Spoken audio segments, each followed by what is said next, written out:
Hey, how's it going? Dave 2D here.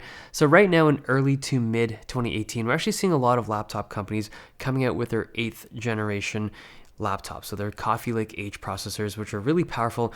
And for like the right user for CPU intensive applications, they are awesome. So if you're like a streamer, or if you do video editing, or if you're doing like 3D stuff, machine learning, 6 cores is excellent. But for a lot of people, especially gamers, those extra cores aren't all that useful. So you can actually find some very comparable performance from the previous generation of laptops and just save a lot of money. So this is kind of like a guide or some kind of like, I don't know, just a video to kind of guide you in the right direction. So we're gonna look at two things: refurb options and used options. So the first thing is refurb. Refurb devices, like refurbished devices, there's sometimes a stigma when it comes to like buying refurbished stuff. Like it's like, oh, it's used, like whatever. But here's the thing. A lot of refurbished laptops are coming from like corporate devices. So like you have that 45 or 50-year-old executive at a company that like gets new devices every year. That's part of the company perk, right? And then 1 year later, they get swapped out for a newer device. And then so that older device goes back to the laptop manufacturer. They recondition it. Sometimes they'll swap out the battery and then they resell it at a severely discounted price sometimes, which is awesome.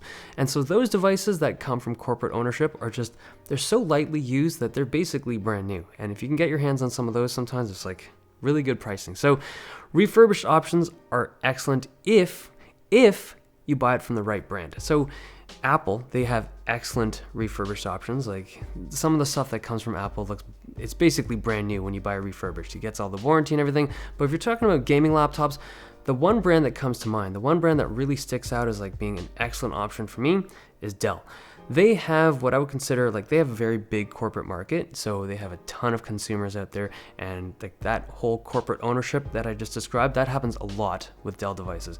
The XPS line, like they have tons of them that are just 25, 30% off. It's very significant. And the same thing goes with their Alienware lineup. If you want something that's like dedicated for gaming, same thing goes there. So now there are other brands that have the refurbished thing as well.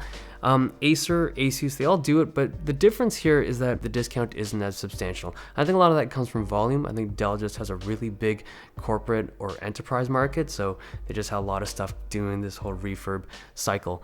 The other option is buying used, and when it comes to buying used, your pricing is going to vary wildly. You can get some really sweet deals here and there, but I'm just going to kind of go through, I don't know, a few pointers that I think people should kind of keep in mind when it comes to buying used. Okay, first, try to find a GTX 1050 or a GTX 1060 graphics card. So like the 10 series graphics card was such a significant jump in performance from the 9 series that you should try to get one if you can. It was just better performance for lower wattage, which means less heat. And when you're buying used, less heat is good. Okay, so the second thing you want to keep in mind is thermal performance. You don't want to buy a used laptop that didn't have good thermal performance because you never know how these things were treated, right? If the previous user was constantly running their laptop at full tilt and it had bad thermal performance, then yeah, you want to avoid devices like that. Now, the last thing you want to keep in mind is that if you're buying a device locally, like so you can actually go check this thing out before you actually pay the guy money, you want to stress test it. Don't just like go there and take a look at it and play some games. You want to bring a USB key, load it up with AIDA64 or 3D Mark or any kind of benchmarking suite that you're comfortable with. Bring it there, test it out, because if there's a problem with the laptop, it'll probably appear during a stress test, but you might miss it when you're playing games or something like that. So stress test if you can. I know it feels dorky to go there and be like, hey man, can I use this USB key and stress test? Like, just do it. You're giving this guy a lot of money. You just do your due diligence, make sure you check it out as thoroughly as you can.